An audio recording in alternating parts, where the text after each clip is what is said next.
ഉണ്ടെങ്കിൽ പ്രിയപ്പെട്ടവരെ, രണ്ടാമത്തെ ആഗ്രഹം അവന്റെ കഷ്ടാനുഭവത്തോട് ചേർന്നിരിക്കുക എന്നുള്ളതാണ്. അതുകൊണ്ട് പത്രോസിനെ ഓർമ്മിപ്പിക്കുന്നത് ക്രിസ്ത്യാനിയായിട്ട് കഷ്ടത സഹിക്കേണ്ടി വന്നു കഴിഞ്ഞാൽ ലജ്ജിക്കില്ല. ക്രിസ്ത്യാനിയായിട്ട് കഷ്ടത സഹിക്കേണ്ടി വന്നു കഴിഞ്ഞാൽ ലജ്ജിക്കരുത് എന്ന് വളരെ കൃത്യമായ ഭാഷയിൽ ഓർമ്മിപ്പിക്കുമ്പോൾ, പ്രിയപ്പെട്ട സഹോദരങ്ങളെ, അവന്റെ കാൽവരിയോട്, അവന്റെ കുരിശിനോട് എന്റെ ജീവിതത്തിൽ ചില കഷ്ടാനുഭവങ്ങൾ കടന്നു വന്നാൽ ഒരിക്കലെങ്കിലും ഈ കഷ്ടതകളോട് ചേർന്നിരിക്കുവാൻ നമുക്ക് സാധിച്ചിട്ടുണ്ട്. ഇവിടെയാണ് ഈ കുരിശ് നമ്മെ ഓർമ്മിപ്പിക്കുന്നത്. അവന്റെ കാൽവരിയോട് ചേർന്നിരിക്കുവാൻ, അവന്റെ കുരിശിനോട് ചേർന്നിരിക്കുവാൻ പ്രിയപ്പെട്ട സഹോദരങ്ങളെ നമുക്ക് സാധിക്കണം. അതാണ് പരിശുദ്ധനായ പൗലോസ് ഓർമ്മിപ്പിക്കുന്ന രണ്ടാമത്തെ ആഗ്രഹം.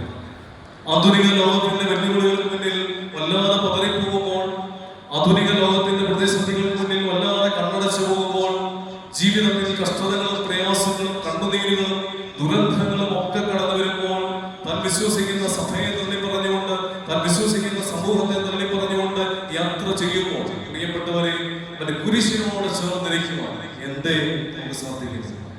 അവന്റെ കഷ്ടാനുഭവത്തോട് ചേർന്നിരിക്കുവാൻ എന്തേ നമുക്ക് സാധിക്കില്ല?